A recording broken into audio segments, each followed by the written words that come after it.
این همه لدین.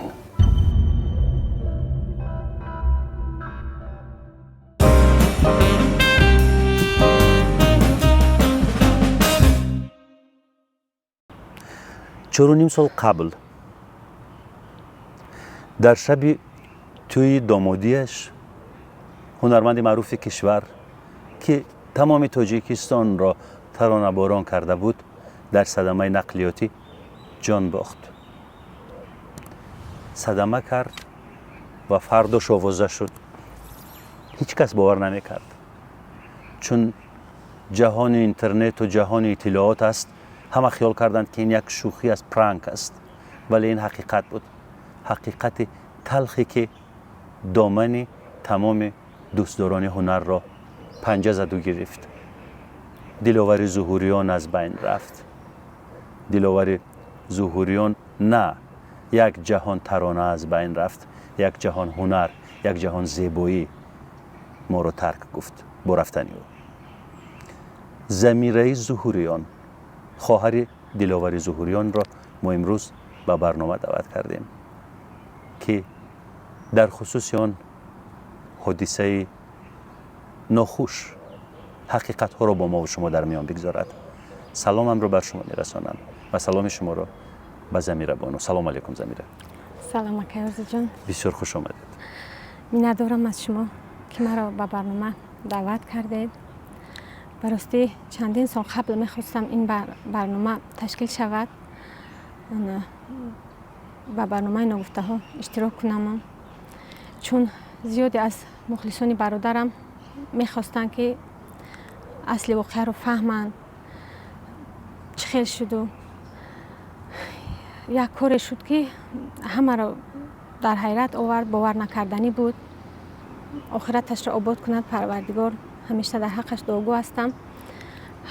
هر سخنی که میزد، هر حرفایی که میگفت، همون کار میشد. یک نمیدونم چیزی داشتن که همین یک دل صافی داشتن، به نظر خدا نبودن.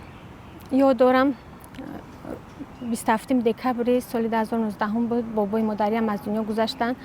ما چنان وقتی بعد مرگ بابا هم به خانه برگشتیم، با همراه اپم بود، یادم هست از پس ما در اومد که ما در حولی گریه میکردیم با همراه اپم. او همه خیلی با یک قوه همه خیلی بود که تماما زیق نبود. هم خیلی در اومد و گفت چرا گریه میکنی؟ این دنیا دنیایی نیست که از رفتن این دنیا آدم زیق شود. من اگر میرم در مرده من تمامی صنعتکاران دنیا رو بیارید و تمام هنرمندان مشهور رو بیارید و سرودخوانی کنند. راستی نمیدونستم در این حرفا یا گریه کنی یا که خندی، این چی معنی داشت، این چی گفته ها بود. خداوند هر یک انسان رو میگن که چیزی طلب میکنه از خدا و بندهش میداده است. این حقیقت داشته است. وقتی که برادرم گذاشتن، راستی معرکه‌ای که بعد دفنش میکردیم همه خریدای تویی بودن.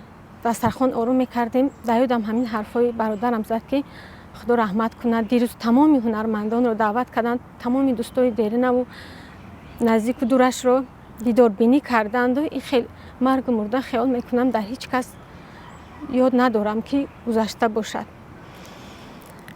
خیال میکنم یک بنده دوستدار خداوند بود، یک دل نازکی داشت. ذخیره های توی رو در دسترخوان ماتم گذاشتیم. همین خیلی همون سخنش پیش رویم اومد که اکم همین گپ را گفته بود که من وقتی بمیرم تمامی هنرمندان اشتراک کنن در مرده من، سرود خوانن. به این درجه که هنرش را دوست می داشت، هیچ کس ممکن این سخنان رو گفتن نمیتونست. یک دل برده بخواد در کار بود برای گفتن این سخنها که این یک عجایب است. اگه ارزو شما را دستگیری کنید چه خیلی میفهمید این سخنها رو. زمیره، این حرف دل یک انسانی هنرمند است که در سرزمین دلهای ما و شما لاله های هنر را کاشت و رفت. زندگی ما رو با ترانه هایش زیبا کرد و رفت. ولی سوال و جواب اونجا چیست؟ این رو تنها خدا میداند، چون یک بیت است اسرار ازل را نه تو دانی و نه من. هیچ کس نرفته است و نیامده است که بگوید چی گپ است. به هر صورت تمنا میکنیم، دعا میکنیم که تربتش روشن باشد. ولی زمیره چند ساله بود که این توی برپا شده؟ این اولین ازدواج رسمی دلاوری ظهوریان بود یا نه؟ بله. اولین ازدواج رسمیش در خاندان شما؟ بله اولین بود. در چند سالگی؟ تقریبا از 40 بالا بود. 46 ساله بودن. بله. 46 ساله. امین روز 1 می زادروزش هست. اگر می بود 51 ساله میشدن. در 46 سالگی ازدواج کردن. از روی کارهای امی علمیش زیادی بد بودن، نمیخواستن. امی بسیار وقتایی که امی پدرم سخن میکردن، مادرم سخن میکردن. زمیره چی کار علمی داشت؟ از پای ایجادیات بود. زیاد شب روز از پای ایجادیات بودن. من دریا دورم خورد بودیم. امی شبها خواب نمیکردن. چقدر موسیقی مینواختن، آهنگ ایجاد میکردن. ما این رو نمیفهمیدیم، اون رو حس نمیکردیم. اکنون در این راه قدم میمونم، قدم های نخستین خود رو مانده ایستادم. اکنون درک میکنم برادر رو نیست. ولی ببینید زمیره، از روی رسمیت اولین ازدواج حقیقی و قانونی و رسمیش همین در 46 سالگیش بود. ولی ما هممون اهل هنر میدونیم که مثلا بیرون از این رسمیات با نکاح شریعتی چند بار دیگر ازدواج کرده بود با خانم های گوناگون. بله حقیقت دارد. بود. آگاه بودید؟ خانواده مادرتان اصلا آگاه بود؟ بله مادرم راستی دیر چون آگاه که شدن. تا 46 سالگی است که او یک مردی تنها نبود. بله مادرم چند بارو میگفتن که من میخوام کلین عروسی به حولیم بیارم و زنهایی که شما میگوید راست میگفتین دروغ میگفتن نمیدونم. هم خشخ میکردن که من 20 تا زن دارم، 60 چند تا کودک دارم. اون چه فکری مرا نکنید. هم خیلی شوخی هم داشتن. این حقیقت داشت؟ فرزند دارد؟ فرزند بله از یک همسر یوانیش گلجهان، چون اون کس هم صنعتکار بودن. یک دخترچه دارن نامشون حدیثه بانو. کلان شده است حدیثه؟ بله 16 ساله. 16 ساله. رفت و آمد هست؟ هست. من آگاه بودم چون که من خواهر دوست دارش بودم. از من سیر به جای نداشتن. از خوردی نزد من می آوردن. مثل خودشون یک دانوچه لباس می دوختم. من چوری هم میکردم در دوام حیات. لباس هایش رو میدوختم. حتی در ایدی الفبایشون هم آورد. دختر من در یک فتح دوست گفتم خیلی یک لباسی فسانک دختر داده بودم. میگفتن بسیار میخوام این دختر من در تربیه مادرم بردمانم. چون ما 6 دختر بودیم در اوله. مادرم سختگیر بودن. میخوام در تربیه مادرم باشم. دختر چند دیگه غیرت نداشتن. غیرت نداشتن که به مادرم گویان که مادر جان من یک دخترچه دارم. غیر من این رو کسی نمیدونست. فقط روزی تویش از مادرم خواهش کرده است که اوچه جان من یک دختر دارم، میخوام که همون دخترچم در توی من اشتراک کنه. مادرم از سببی که طرف عروس یکم بدلی نکنن گفته رد کرده است. رد کرده است که بعدی توی چیزی شود بچم بعدی توی روزگی ندادن. چرا غیرت نداشت در لابلای صحبت با مادر؟ اینقدر مادر شما سختگیر است که غیرت نداشت؟ چون که نگفتید که پیش پدر غیرت نداشت. عادتاً بچه‌ها در پیش پدرهایشان خجالت میکشند و غیرت را از دست میدهند، ولی دلاور در پیش مادر. از اینجا برمیاد که مادر شما خیلی سختگیر است. بله خیلی سختگیر بود و حالا هم هست. پدرم افسوس که در تویشون در قید حیات نبودن. پدرم یک انسان خاکسار بودن، عادی بودن. دیلوبی کردن، زبون کردن آسان بود. پدرم هم حرفی اول از زبانی کی سر میزد در خانواده شما؟ از مادر یا پدر؟ چون میگوید که مادر با غیرت بود، سختگیر بود. خیال میکنم که در خاندان شما حرفی اول از مادر بود. پدرم سختگیر بودن، کارمندی دولتی بودن، یک بسیار مرد عاقل بودن. مادرم رو از سببی که زیاد دوست می داشتن ارکگیهایش رو می برداشتن. من یاد ندارم که مادرم رو به هر حالت هایی که فعل رفتاری که مادرم داشتن یگام سرزنش سخت کرده باشن. من بعضی وقتها به من سخت می رسید. میخواستم که از سببی که پدرم رو زیاد دوست می داشتم به من معقول بود که همه گپ های پدرم رو مادرم قبول کنن. ولی بعضی گپا رو قبول نمی‌کنن. چی رو مثلا قبول بسیار نمی‌کرد؟ اتگی میکردن. اکنون که آدم تا خودش عاشق نشود این حالت ها رو فهمیده نمیتواند. پدرم و مادرم از نقل هایشون میدونم که وقتی مادرم 16-17 ساله بودگیشون ده همین سطیل های او تقچه چرگلک از نزدش گذشتگی پدرم به یک دیدن عاشق سخت شدگی وقتی به خدمت حربی به شهر نوسیبیرسک میروند 3 سال در اونجا میمونن. فقط از خدا طلب کردن که اگر من به تاجیکستان برگردم به وطن خودم برگردم و بعد خدمت صادقانه اگر همون دختر شوهر کردگی نباشد خداوند مرا به وصال همون کس رساند. من وعده میدم بر خداوند که بر یک خور نمیمونم. در پای همسرم خالت گفتم خیلی به پیش خداوند وعده دادگی شونده.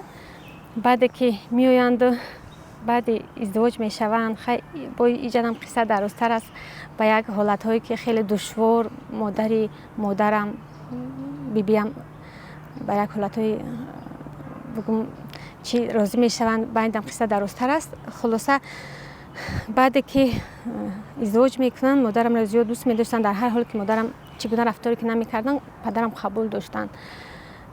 میگفتن بعضی وقتا که من اگر مادری تو رو لعن کنم یا که سرزنش کنم من پیش خداوند وعده خلاف میشم. مجبورم که به هر رفتاری که مادرم داشته باشد پدرم قبول کند. به وعده‌اش وفا کرد. بله. زمیره 20 زن داشتنی دلاوری ظهوریان حقیقت داشت؟ اکنون از روی شوخیش که بعضا وقت میشد که شوخی رو از حد میگذرانید باور هم نمیکنم اما یک دو تاش رو دیدم. کدام از این خانم ها رو شما خودتون شخصا میشناختید و دیده بودید؟ یکی از همسرهایش اپای بنفشه بانو طبیب بودن میدونستم. باز؟ لاله یک تاش بود مورو وقتی کنندگی بود چیور بودن اون کسم. گل جهان مادری دخترچه‌شان رو میدونم. خودش این رازها رو با شما در میان میگذاشت؟ بله. در خانه نمیگفت چیزی؟ در خانه نمیگفت. شما خبر رو به مادر نمی بردید؟ نه نمی بردم چون که برادر رو میفهمیدم. با من زنگ زد که توی میرویم زمیره فلان توی رفیقم هست من تو رو به توی تماشا میبرم. من کمتر به حال بودم گفتم اکا جان نمیتونم من به حال هستم. در رفت همین یک طبیب رو آورد و به من مهربانی کرده و من خیلی شوخی کرده بالای سرم. بسیار یک برادرم انسان مهربان بودن. بعد که من در حال خود آمدم هوشیار شدم اون کس توی هم نرفتن چون زیاد خواهرانش رو دوست می داشتن. بعد گفتن که این کس همسری من بنفشه طبیب هست. من حیران شدم. راستی خیلی که هر یک خواهر میخواد توی عروسی برادر رو ببیند. من چون که یاد دارم از سال 94 بود برادرم رو میخواستیم خانه آباد کنیم با سن 46 رفته زن گرفتن نشون. هنوز هم هر وقت یک کرته نو بر میکردم آرزو میکردم که برادرم توی شود و این کرته نو رو در توی برادرم پوشم. این یک آرزوی دیگه نمون بود. این توی که ما چقدر سالها انتظارش بوده میخواستم که همسر برادرم رو با توی عروسی ده حولیم رو ببینم.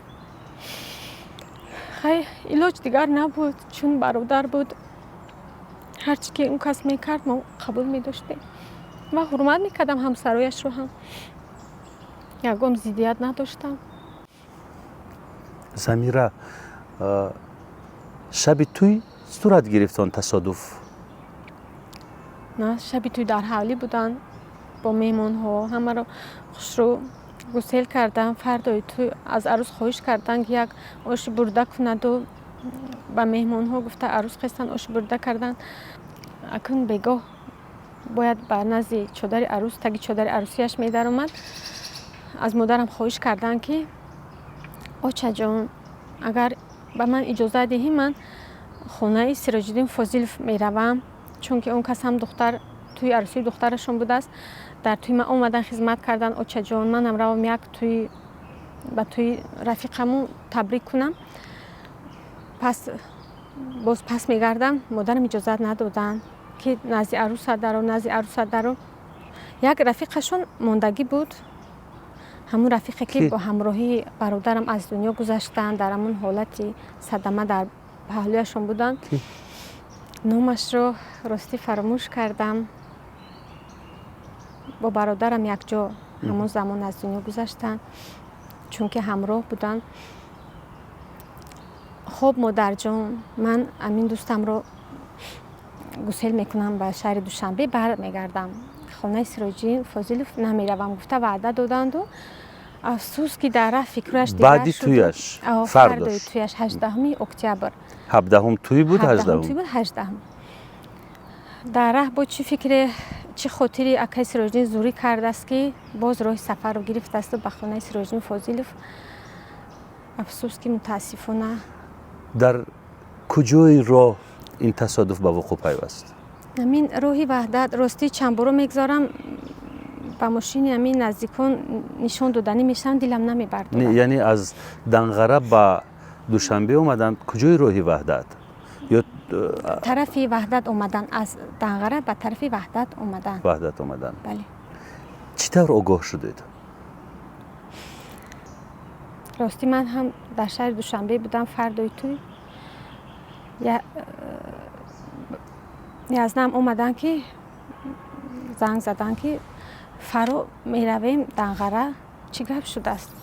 دلوار بیمار است در بیمارخانه شما رو سراغ دارد. چه خیلی بیمار در بیمارخانه این چی بود است؟ دلم چیزی رو گوهی داد و باور نکردم. گفتم شاید اون کس دیگر بیمار شده است و برادرم میگویند که چون من بگشته روم. همین اومدیم بیمارخانه دنغره رو گذاشتیم. گفتم یازده شوهر یپم بیمارخانه رو گذاشتیم، ما رو کجا میبریم؟ گفتن که اوچت رو میگیریم یک جای میرویم نزد دلوار. باز دلم هم خیلی خاطر شدن گرفت. انیق رو نگفتن. نزد دروازه حوله شدیم. دروازه هم خیلی شده، همه خشت بارون جامم توقی میانو بستگی دیگر در پای خود راست ایستاده نمیتونستم. از کجا ضرب خورده بود؟ کجاش زخمی بود؟ رویش همه خوب بود، یگم آسیب در رویش نبود. کجاش ضرب خورده بود؟ ضرب خورده با گفتی آدمانی که دیده بودن همین تگی منه ضرب خورده است. تمام دیگه همه جایش سالم بود. گفتند زیر ماشین بارکش رفتند، درست است؟ ماشین رفته است. صورت ماشین رو دیدم. ماشین رفته است. همون با ماشین بارکش برخورد است؟ بله. تگ ماشین بارکش در رفته است. بله بله. بالشت محافظتی یاردم کردگی برادرم آسیبی سخت ندیدند. چند کس بودند در اون ماشین؟ 2 نفر. راننده و دلوار. برادرم بله با همراه دوستش در کنارشون در حال به هلاکت رسیدن. هر دو. بله. زمیره، تقدیر اون دختر چی شد؟ تقدیر اون دختر براستی وقتی ده حولی پدرم در اومدیم همون شب دلم زیادتر از برادرم در همون عروس می سوخت.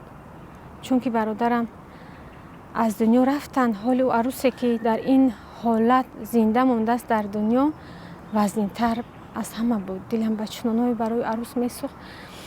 التماس کردم که مرا نزدم عروس برید. میخواستم که غم خودم رو یک طرف مانم و همون عروس رو در آغوش گیرم و دلدهی کنید. بله.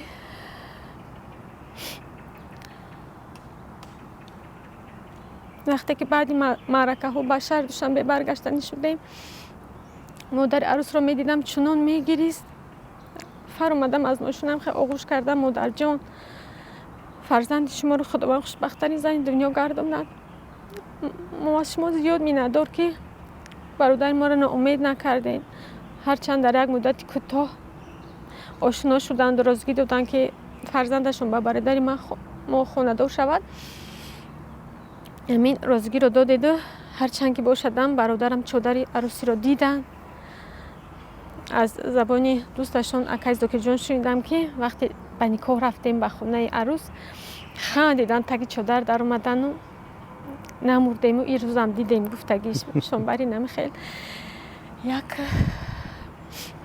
گویم هم دختر رفت؟ روزی- بله دختر رفتم. بله از سببی که برادرم دستشان را هم قپیده نبودن شب وصال را با هم نگذراندند. نگذرانده بودن. ولی یک سوال زمیره، شما گفتید که دختر روز بعدیش آشی بریده کرد. از آن آشی بریده دلوار چشید؟ بله چون که زیاد ناز میدن خوراک های ملی را فرمایش خودشون بود، عروس آماده کردن با همراه رفیقانش. بله ولی شب وصال را با هم نگذراندند. نه افسوس. اصلا میانی مردم ما اندیشه های خرافاتی زیادند. وقتی که مثلا یک دختر به خانه شوهرش پا میماند و شاخی زردالو میشکند، میگویند کثافت این زد که شاخی زردالو شکست، یا گاوی فلانی مرد، یا کاری کسی آمد نکرد. این عقیده های خرافاتی سر نزد که با پای و قدم این دختر این تصادف به وقوع پیوست. این خیلی حرفا نبود میانی آدمان؟ شاید بود، اما اون شب روزها که ما با غم و درد خود بسیار مانده بودیم و نه حرف زدن میخواستیم و نه چیزی را شنیدن، به گوشمون راستی نرسید این حرفا. ولی اصلا این خطاست دوستان عزیز. این اندیشه های خرافاتی را از داخل مینه های پوچ پرت کردن در کار. این زندگی است با حوادث خودش و کسی اینجا گناهکار نیست. این دختری که حتی نمیدونست که چی میشود تقدیرش، هیچ دختری نمیخواهد که در روز دومی توی، در روز دومی عروسیش شوهرش را از دست بدهد. حوادث زشتی که به سر آدم میآید تقصیر این دختر نیست، تقصیر ما و شما نیست. زندگی، کائنات، زمین، این حرکات همه همین گونه ساخته شدند. بیدار بشوید. برنامه را ادامه میدهیم. زمیره جان، دلاور یک انسان غیر مقرری بود. مثلا مثل دیگرها زندگی نمیکرد، مثل دیگرها مجرا رو نبود، علیه مجرا میرفت، قاعده شکنی میکرد، جای این سنت ها رو میشکست.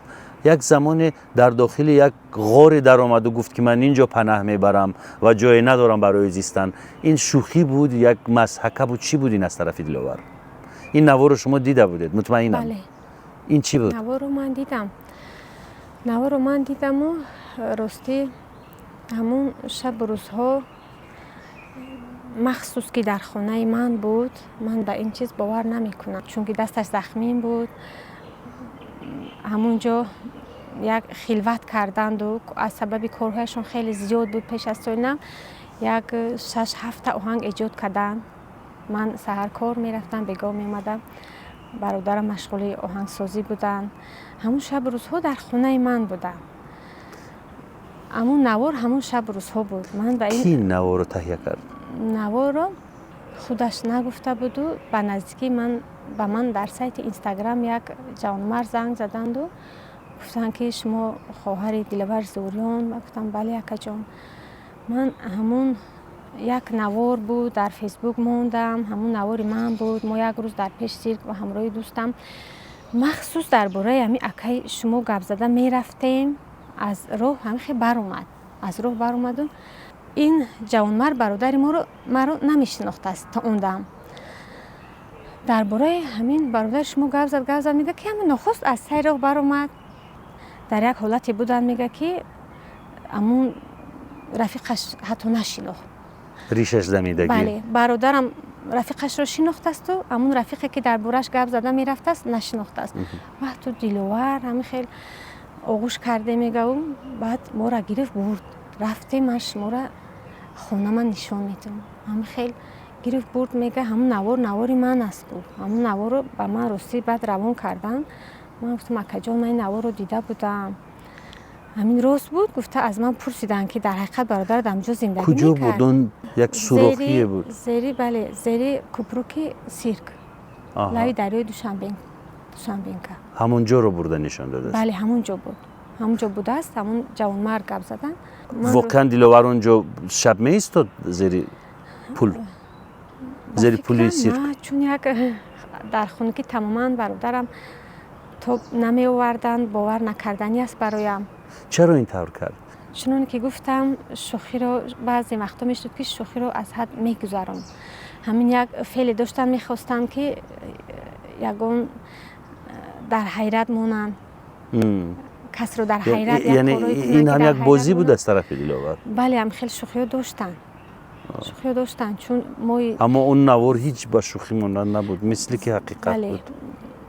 چون اون که گفتم همون شب روزها در خانه من بودن دستشون مجروح بود با یک دست آهنگ می نواختن با اکاردیون ایجاد می کردن در یادم است یکی از همون آهنگ هایی که همون شب روز ایجاد کردن بسیار مخبولم بود. اولو سعدی اکای سعدی بروزاد می خوند در دست ما نکدم موی سر تشا نکدم در دلکت خوا نکدم عاشق ما دیوا نکدم عاشق ما دیوا نکدم. همین سرود به من بسیار مخبول بود. چند بار التجا کردم که اکا جان بیا همین سرود من گیرم همین سرود به من دهید. من زیاد میخوام سرونده شدن سرود خوندن چون که همون شب روزها با من بود اما رد کردن. اکای سعدی بروزاد این سرود رو خوندن. روزهای اخیر عمرش در کدام یک دسته هنری کار میکردن؟ بله زنگ زدن یک روز یاد دارم زنگ زدن من در جای کار بودم زمیره گفتن در جای شما گفتم در جای کار من خیلی خبرهای خوش دارم من به همین وظیفه تعیین شدم. چی وظیفه؟ چی وظیفه بود براستی خودم هم نمیدونم اما همون روز اومدن هم خیلی با سر لباسهای تازه و آزاده با ماشین رانندگی خودشون این ماشین رو به من تحفه کردن. همین در کجا کار در آمدند؟ من در ماشین 6 تمام گفت که تماشا میرم در ماشینم 6 زمینه چون خرسند بودم براستی از خرسندی برادرم خودم هم دیگر نمیدونم در چی حالت بودم. همین نشان دادن چون آرزوی دیرینه‌شان بود که با کاری دولتی در روی نگونجا اما اونقدر زیاد کار نکردن؟ بله این آرزوی پدرم عملی نشده. پدرم از دنیا گذشته بودن وقتی برادرم همین شهادتنامه کاری رو گفتم نشان دادن همین خیلی خرسند بودم که آرزوی پدرم نیز عملی شدن که برادرم یک جای کاری نمونه و میخواستگی خودشون رو صاحب شدن. برایم یک فخر بود اما افسوس که دیر در آنجا کار نکردم. زمیره اون کیس ترانه های دلاور ترانه های کامل و ناکاملش ترانه های پوره و نیمکارش در دست کی ماند؟ براستی از چند جا دسترس کردم در دست شاگردان در دست همین میدانستگاری بسیار چیزهایش رو جمع کرده در کامپیوتر بچه هم مونده بوده است در دست یک رفیقش دکتر جان دسترس شدگی خدا خواهد همش رو برسهای نزدیک در یوتیوب کانال میمونه برای مخلصانش.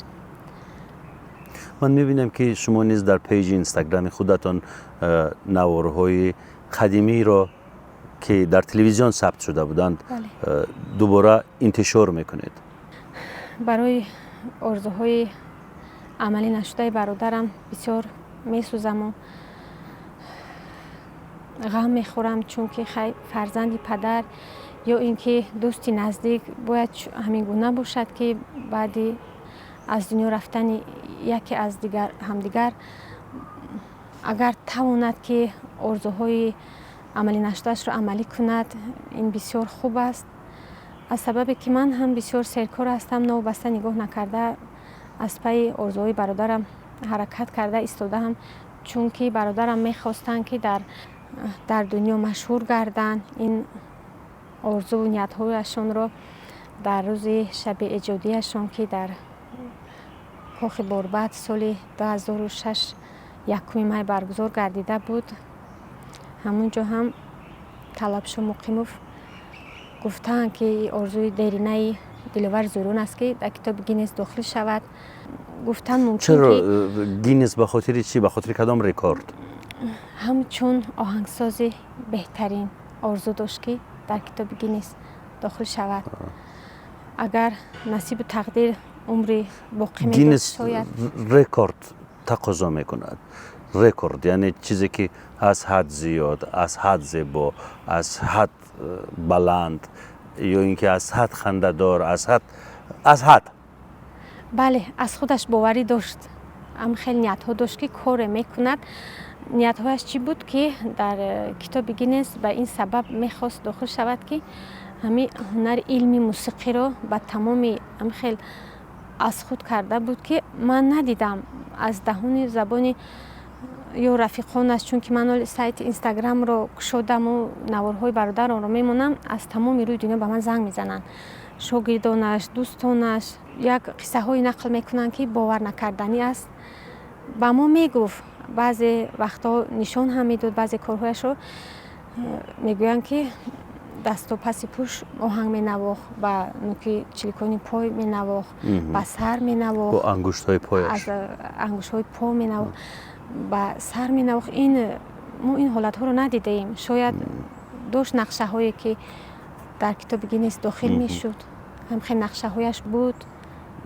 این رو خودش می دانست. از تماشابینان و هموطنان عزیزم خواهش میکنم در سایت اینستاگرام یا که با واسطه اکای آرزو اگر توانند همون ثبت های سروداش باشن، من همین نیت ها رو دارم که به دست شما رسانند. به دست من رسانند، چون هر کجای مخلصانش هست دسترس کنند و بعدی سرش هم مقصد نمیشناختگی آدم هایم شینوسند و همچون یک هنرمندی بهترین بله در حقش دعاگو باشند، میراث ذهنیش رو گرد بیاریم. بله.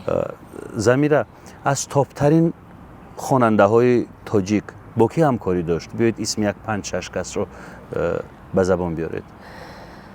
همکاری از اول در یاد دارم، از سالایی که خورد بودم قدم های اولینشون با ملکه سعیدو و سهراب محمود، جمشید نظاموف، اکای شادروان قربان علی عبدالله همکاری داشتند، صدرالدین نجمی‌الدین و سراج‌الدین فاضلوف، منیژه دولت و اپای شادروان بنفشه شاکر و اپای سریا بانو قاسیمووا، خیلی زیاد. نرگس شریف زاده، زیاد بودن. همراه خان رحیموف، سعدی بوریزاد بودن. زیادی آنها رو میدانستم از سبب که خانه زیاد میرفتن می اومدن، از نزدیک هم مهمانداری کرده بودیم در حولی پدر. شنیدم آرزو میکرد که در موضوع زادگاهش ترانه انشا بکند اما نتوانست. بله.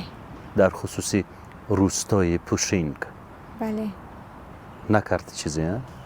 چون دی همون رو زیاد دوست می داشت، اولادان هم در اونجا بسیار بودن، زادگاهش رو. ولی شما این ترانه رو انشا کردید؟ بله.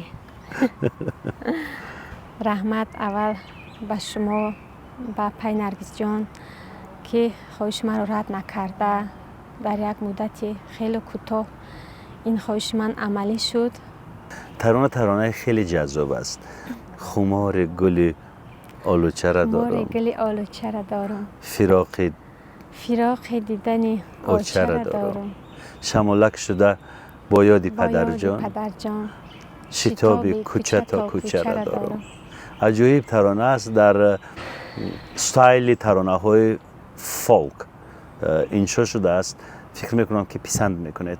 و غیر از این زمیره پیشه برادرش را انتخاب کرده، اولین قدمهایش رو روی صحنه میگذارد. از کارهای خیلی زیبای دوران رحمتزاد نیز چندی رو انتخاب کرد و تهیه نمود. بشنوید کیف میکنید. زمیره، شما شروع کردید و میبینم که صدای خیلی نازک و مهین دارید، اما چرا اینقدر دیر؟ چرا پا به پای دلاور نخواستید شروع بکنید یا دلاور نمیخواست این چیز را؟ میخواست یا نه؟ نه نمیخواست. برادرم راستی نمیخواست. اون وقتا من خفه هم میشدم گویم. حالا چی؟ اون وقتا گفتید نمیخواست ولی حالا شما شدید؟ یعنی علیه خواهش برادر رفتید؟ نه من این گونه تصور نمی کنم. این همش از درد است. از درد است، از سوزش دلم نسبت نبودن از برادرم هست. میخواهم نامش رو دوباره زنده بگردانم. چون بعد بله این روز بود که بعد وقتی در حیات بودن راضی نبودن، اما نمیدونم از چی بود که وقتی از دنیا گذشتن این رو نزدیکانم میدونن که مرا نه شب نه روز در حال خود نمیمد. همیشه در پیش نظرم بود، شب در خواب روز در پیش نظر. همین خیلی میدیدم برادرم رو، کجایی که نمیرفتم در پیش نظرم. شبها آهنگ ها ایجاد میکنن، شعرهای نو، آهنگ های نو، همشون رو من ننوشتم باشم. بسیاری از آنها رو من نوشته موندم. مثل شبح میدیدید؟ بله. خدا خواهد اگر روزی شوی در آینده بالای اون سرودها کار میکنیم، ایجاد میکنیم. چون من در یک مدت کوتاه خواستم روی صحنه برایم. شما رو گفتم، اکای دوران جان رو گفتم. خوشبختانه یافتم، سرودهای خیلی خوب گرفتم. باز همکاری میکنیم برای آهنگ‌های نوی برادرم. آن کس در قید حیات نیستن اما با من آهنگ ایجاد میکنن. این یک باور نکردنی است. اما هست همون ریتم‌هایی که مینواختند، همون لهجه‌هایی که سرود میخوندن عیناً خودش است. قدیم ها در بچگی ها در نورسی ها با دلاور باره گفتید که میخواهید خواننده بشوید؟ بله. همون سالی که مکتب میانه رو ختم نمودم بسیار هوس داشتم، چون از صنف هفتمی به مکتب میانه اعضای کرژوک بودم. همه چورابینای مکتب در اشتراک میکردم، سرود میخوندم، ذوق بود. چی گفت دلاور وقتی که پرسیدید از او؟ وقتی مادرم گفتن که خواهرت بسیار ذوق دارد، اجازه ده، چون خدمت میکنی در بیگانه ها، همین خدمت ها رو در خواهرت بکن، یک جایه پیش روین، مقصد به مثل محمد رفیع و نازیه بانو، به مثل نگاره و سروش. بله همین خوب هست. از چی سبب بود که رازگی ندادن. من بعد مشغول شدم بعد هنری دوزندگی، چیوری. خیلی خوشبختانه این کسبم رو هم دوست می‌دارم. در سطح عالی میتونم آماده بسازم. همه نمودی لباس روی صحنه آمدید با چند ترانه خیلی جذاب. نزدیکان چگونه قبول کردن؟ چی گفتند؟ نزدیکان براستی هر کسی که به من زنگ زدن و تبریک کردند بسیار خوشحال بودند. من قبول کردم، خرسند هم شدم. کسی نگفت که چرا چنین کردی؟ نه. کسانی که زنگ زدن بسیار خرسند بودند. پسر عمک هایم، میندارم از آنها که مرا فهمیدند و در راه انتخاب کردن بر من زید نبرآمدند، چون من اون کسا رو بسیار دوست می‌دارم. اکای دولت مراد، اکای بحرالدین. هیچ کس مانع نشد؟ نه. کسانی که زنگ نزدن، تبریک نکردن، گمان دارم که شاید نپسندیدن این راه انتخاب کرده من رو. به هر حال من پشیمان نیستم. راهی بهترین است. راهی هست که این یک کسبی است، کسبی هنری است که فقط در مقصد خرسندی های یارو برادرها اشتراک میکنی، درس‌های بهترین لحظه های حیاتشون ها با آنها هستی، سرودخوانی میکنی، خوشحالی میکنی. کسبم برای من پسند است، بهترین کسب است برایم. پشیمون نیستم. سپاس زمیره. واقعا میراثی که از دلاور ظهوریان برای امروزیان باقی ماند فقط هنرش است. ترانه های ابد زنده و جاویدانه او. تربتش روشن باشد. خوش آمدید زمیره. خداحافظ.